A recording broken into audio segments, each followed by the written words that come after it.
ہاں یہ بھی ایک سوال اسی قسم کا ہے. اصل دیکھیں آپ کو اکثر علماء بیچاروں نے ایسے سوال احمدیت کے خلاف سکھائے ہیں جو جذباتی نوعیت کے ہیں, واقعاتی نہیں ہیں. اس کی وجہ سے سوائے اس کے کہ آپ کو متنفر کیا جائے اور کوئی مقصد نہیں ہے. مثلا ایک سوال یہ ہے کہ غیر احمدی لوگوں کے بارے میں آپ کیا فرمائیں گے, کیا وہ احمدیت کے مطابق مسلمان ہیں یا نہیں. یہ سوال بھی بالکل اسی نوعیت کا ہے. امر واقعہ یہ ہے کہ حضرت مسیح موعود علیہ الصلوۃ والسلام کے خلاف کفر کا فتویٰ دینے میں مولویوں نے پہل کی ہے. سارے ہندوستان کے مسلمان علماء کفر کا فتویٰ دیتے چلے گئے, یہاں تک کہ مکے اور مدینے پہنچے, وہاں سے بھی فتوے لے آئے. اور 12 سال تک حضرت مسیح موعود علیہ الصلوۃ والسلام نے صبر بھی کیا اور نصیحت بھی کی, اور یہ فرمایا کہ حضرت اقدس رسول اکرم صلی اللہ علیہ وسلم کا فتویٰ ہے کہ اگر تم مسلمان کی تکفیر سے باز نہیں آؤ گے تو یہ تکفیر تم پر الٹ جائے گی, اس لیے میں تمہیں وارننگ دے رہا ہوں. اور جب وہ باز نہیں آئے پھر آپ نے اعلان کیا کہ اب میں اعلان کرتا ہوں کہ جو شخص مجھے کافر سمجھتا ہے, حضرت صلی اللہ علیہ وسلم کے فیصلے کے مطابق اب میں مجبور ہوں یہ کہنے پر کہ تمہاری تکفیر تم پر الٹ گئی ہے. پہلی دفعہ جماعت احمدیہ کی طرف سے تکفیر کا اعلان اس وقت ہوا ہے اور اس بنیاد پر ہوا. اور اس کے بعد حضرت مسیح موعود علیہ السلام نے فرمایا جو یہ شخص اعلان کرتا ہے کہ مرزا صاحب میرے متعلق کہ وہ کافر نہیں ہے, وہ مسلمان ہے, وہ کافر. آج بھی یہی اعلان ہے. اس لیے ایک موقف ہمارا تو یہ اس طرح سمجھنے کی کوشش کریں. دوسرا ایک بڑا نمایاں فرق ہے, جب آپ ہمیں کافر کہتے ہیں اور سارے مسلمان کافر کہہ رہے ہیں تو آپ ہمیں حضرت محمد مصطفیٰ صلی اللہ علیہ وسلم کا کافر کہہ رہے ہیں جو واقعہ کے خلاف ہے. ہم کہتے ہیں ہم حضرت صلی اللہ علیہ وسلم پر دل و جان سے ایمان لاتے ہیں, آپ کے دین کے عاشق, آپ کے ادنا غلام, قرآن کریم کے تابع, سنت کے تابع. دعویٰ ہمارا یہ ہے. آپ کہتے ہیں نہیں, جھوٹ بولتے ہو, تم محمد وسلم کے کافر ہو. اس لیے ہمارے دعوے کے خلاف آپ بات کر رہے ہیں, یہ انصاف نہیں. ہم جن معنوں میں آپ کو کافر کہتے ہیں آپ کے دعوے کے مطابق کہتے ہیں, اس لیے آپ کو شکوہ کس بات کا ہے. ہم کہتے ہیں امام مہدی کے کافر ہیں. اب آپ بتائیے کہ ہمارے لیے اور رستہ کون سا ہے معقول, جس کو ہم نے امام مہدی مانا, یا ہم جھوٹ بول رہے ہیں یا سچ بول رہے ہیں, تیسری شکل ہی کوئی نہیں. ہم نے سچا سمجھ کے مانا ہے, اس میں تو کوئی شک نہیں, ورنہ اتنی مصیبتیں کیوں اٹھاتے اس رستے میں. پاکستان میں جو ہم سے ہو رہا ہے وہ کوئی قوم, جھوٹی قوم تو برداشت نہیں کر سکتی. ہم نے یقیناً سچا سمجھ کے مانا ہے. تو جو امام مہدی کو سمجھتا ہو کہ امام مہدی آ گیا اور سچا ہے, اس کے منکر کو امام مہدی کا منکر نہ کہے گا تو کیا کہے گا؟ کوئی صورت ہے اس کے خلاف سوا تیسری ہمارے لیے؟ ایک دفعہ ہمارے محی الدین صاحب قصوری, مولانا محی فوت ہو چکے ہیں, انہوں نے مجھ سے یہی سوال کیا کہ آپ مجھے صاف صاف بتائیں. مرزا صاحب بڑے ویسے شریف النفس انسان تھے, محبت اور تعلق بھی رکھتے تھے, آپ مجھے صاف بتائیں کہ آپ ہمیں کیا سمجھتے ہیں. میں نے کہا آپ مجھے پہلے ایک بات کا جواب دیں, میں وعدہ کرتا ہوں میں آپ کو صاف صاف بتاؤں گا. کہتے کیا؟ میں نے کہا آپ مجھے یہ بتائیں کہ آپ کے نزدیک تو امام مہدی نہیں آیا نا. جب امام مہدی آ جائے گا تو جو شخص امام مہدی کو جھوٹا کہے گا آپ اس کو کیا کہیں گے؟ کہتے میں تو کافر کہوں. تو میں نے کہا پھر مجھ سے وہ توقع کیوں نہیں رکھتے؟ آپ تو اتنے مرد مومن ہیں کہ امام مہدی کے کافر کو کافر کہتے ہیں, اور مجھ سے یہ توقع رکھتے ہیں کہ میں جس کو امام مہدی سمجھتا ہوں اس کے کافر کو مومن کہوں. یہ کون سا انصاف ہے؟ اس لیے بحث یہ ہے کہ ہم آپ کے دعوے کے خلاف نہیں کہتے. اگر ہم غلط ہیں تو آپ کو فخر کرنا چاہیے کہ ہمیں ایک جھوٹے کا کافر کہا گیا ہے, پھر تو غصے کی بات ہی کوئی نہیں. نبی کریم صلی اللہ علیہ وسلم نے کسی کو اپنے نہ ماننے والے کو یہ بات نہیں کہی. کیا؟ یہی کہ جیسے قرآن کریم تو بھرا پڑا ہے, حضرت صلی اللہ علیہ وسلم کے منکر کو کافر کافر کافر اتنا کہا گیا ہے کہ دنیا کی کسی کتاب میں لکھا گیا. قرآن کریم جو ہے نبی کریم صلی اللہ علیہ وسلم کی زبان نہیں ہے حضرت, یہ اللہ تعالیٰ کی زبان ہے. بالکل صحیح ہے. مگر قرآن نبی کریم صلی اللہ علیہ وسلم کی زبان جو ہے وہ قرآن پاک نہیں ہو سکتا. قرآن کریم آن وسلم کو فرماتا ہے قل یا ایھا الکافرون، حکم دیتا ہے اے محمد کہ اے کافرو. رسول اللہ علیہ وسلم قرآن کی بات مانتے تھے کہ نہیں مانتے تھے؟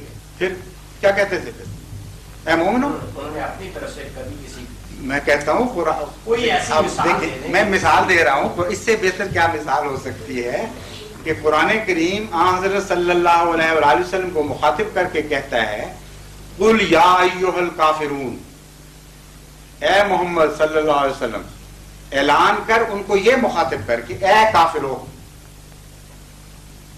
اب رسول اللہ علیہ وسلم کہتے تھے کہ نہیں کافر؟ قرآن کا انکار کرتے تھے؟ نعوذ باللہ من ذالک. عجیب بات کرتے ہیں آپ. یا حضرت سوال کا جواب دینے میں دیتا ہوں، میری بات سن لیجیے، میں دے رہا ہوں جواب. وہ بیچ میں جب بولیں گے تو ان کو بھی جواب دوں گا نا. غیر احمدی لوگوں کے بارے میں آپ کیا اسی کے کہ کیا اب مسیح موعود کے آنے کے بعد سے صرف کلمہ طیبہ کا پڑھنا ناکافی ہو گیا ہے؟ نہیں. کیا کسی شخص کو مسلمان اپنے آپ کو مسلمان کہنے کے لیے یہ کافی نہیں ہے کہ وہ کلمہ طیبہ کا اقرار کرے؟ جزاکم اللہ، آپ نے وہ ہمارے دل کی بات کہہ دی.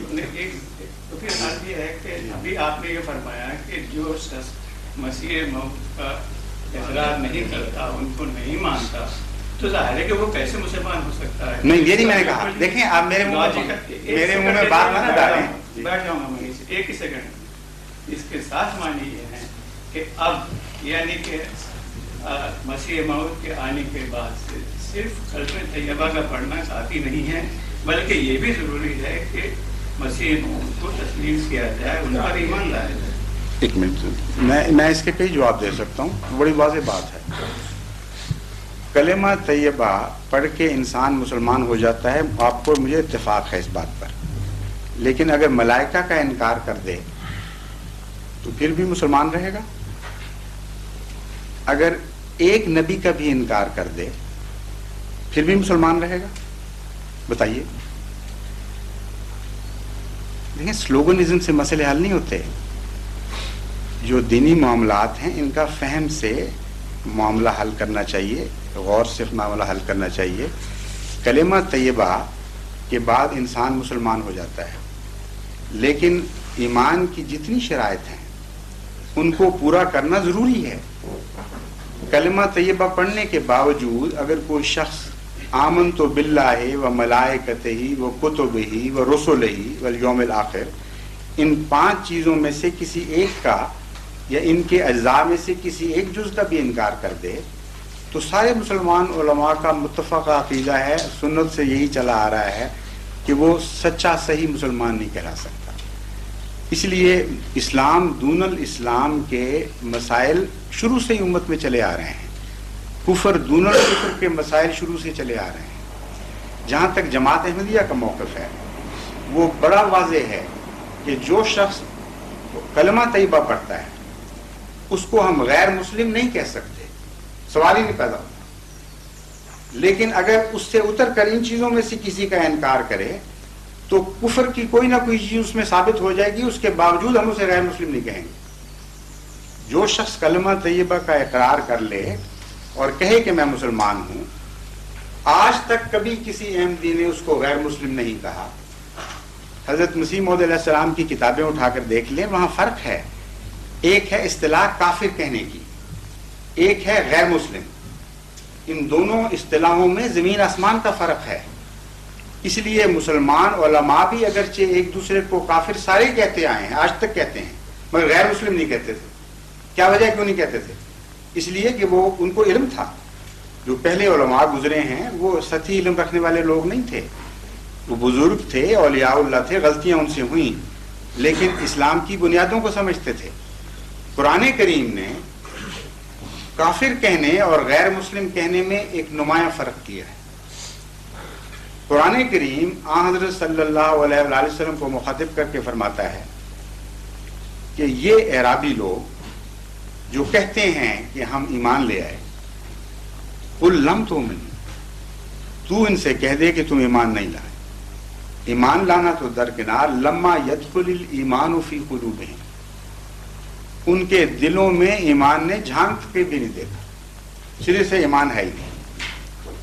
اس کے باوجود تم ان کو کہہ دو کہ تمہیں اپنے آپ کو مسلمان کہنے کا میں حق دیتا ہوں. تم کہتے ہو اسلم نا، ٹھیک ہے، بے شک کہتے رہو. بس یہ عظیم الشان ایک مذہب ہے اسلام کا جو ہر پہلو پر حاوی ہے. جو شخص یہ دعویٰ کرے میں مسلمان ہوں، قرآن اور سنت سے ثابت ہے، اس کو غیر مسلم کہنے کا کوئی حق نہیں. اسلام میں رہتے ہوئے کفر کی کوئی بات کہے تو اس کو دون الاسلام کافر کہنے کا حق ہے.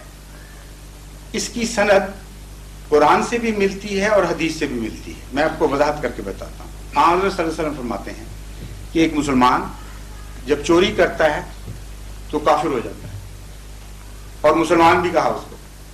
ایک مسلمان جب زنا کرتا ہے تو کافر ہو جاتا ہے. اسی اصول کے پیش نظر مسلمان علماء ہمیشہ ایک دوسرے پر کفر کے فتوے دیتے رہے مگر غیر مسلم نہیں کہا. اس وجہ یہ ہے کہ حضرت صلی اللہ علیہ وسلم نے اس کی اجازت ہی نہیں دی شروع سے. قرآن آپ پر نازل ہوا تھا، نہ کہ اہل غیر پر کسی اور پر ہوا ہے. قرآن کا مفہوم آپ بہتر سمجھتے تھے، اس لیے آپ کا یہ کہنا کہ فلاں کافر ہو گیا فلاں کافر ہو گیا اپنی جگہ.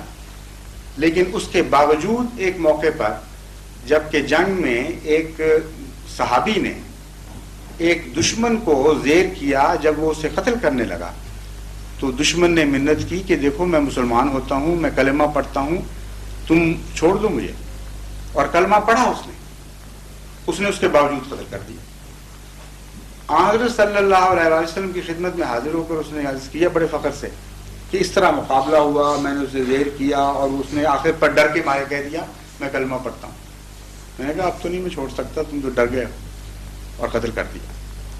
وہ یہ روایت کرتے ہیں کہ میں نے اپنی ساری زندگی میں حضرت صلی اللہ علیہ وسلم کو اتنا ناراض نہیں دیکھا جتنا اس دن وہ مجھ پر ناراض ہو. اور ایک روایت میں آتا ہے آپ بار بار یہ کہتے تھے کہ قیامت کے دن جب وہ کلمہ تمہارے خلاف گواہی دے گا تو تم کیا جواب دو. پھر آپ نے فرمایا کہ تم نے اس کا دل پھاڑ کے کیوں نہ دیکھ لیا کہ وہ منہ سے کہتا تھا یا دل سے کہتا تھا. اس لیے جو شخص اپنے آپ کو مسلمان کہے یا کلمہ پڑھ لے اس کو غیر مسلم کہنے کا کسی کو کوئی حق نہیں ہے، نہ جماعت احمدیہ کو ہے نہ کسی اور جماعت کو ہے. اس لیے ہم آپ کے اقرار کے خلاف کبھی فتویٰ کوئی نہ دیتے ہیں، نہ آج تک کبھی دیا ہے. ہم کہتے ہیں آپ مسلمان ہیں، لیکن مسلمان رہتے ہوئے امام مہدی کا آپ نے انکار کیا جس کو ہم امام مہدی سمجھتے ہیں. اس لیے امام مہدی کے منکر کر پر وہی فتویٰ ہے جو آپ کے علماء کا فتویٰ ہے، متفق علیہ فتویٰ ہے. امام مہدی کی ضرورت کیا ہے؟ سوال یہ ہے اگر امام مہدی آئے گا تو آپ کو غور کرنا چاہیے کہ آئے گا کس کام کے لیے. ایک طرف خدا اس کو مقرر کرے 1400 سال انتظار ہو گئے، آپ کے نزدیک کبھی بھی نہیں آیا، کل آ جائے فرض کریں، تو دوسری طرف انکار کی اجازت دے دے. عقل کے خلاف بات ہے. یہ ہو ہی نہیں سکتا کہ ایک عظیم الشان دینی تحریک کی خاطر خدا تعالیٰ کسی کو امام بنائے اور ماننے والوں سے کہہ دے کہ تم اس کا بے شک انکار کرو، فرق ہی کوئی نہیں پڑتا. اس لیے ہماری پوزیشن ایک مجبوری کی پوزیشن ہے. یا ہم جھوٹے ہیں کہ ہم ان کو امام مہدی سچا سمجھ رہے ہیں. جب ہم سچا سمجھتے ہیں تو ہمارے پاس چارہ ہی کوئی نہیں کہ جو امام مہدی کا، جس کو ہم امام مہدی کہتے ہیں، جو اس کا منکر ہے ہم اسے امام مہدی کا کافر کہیں گے، لیکن غیر مسلم نہیں کہیں گے. آپ انہیں غیر مسلم کہتے ہیں، یہ زیادتی ہے، یہ اس کا کوئی قرآن اجازت نہیں دیتا.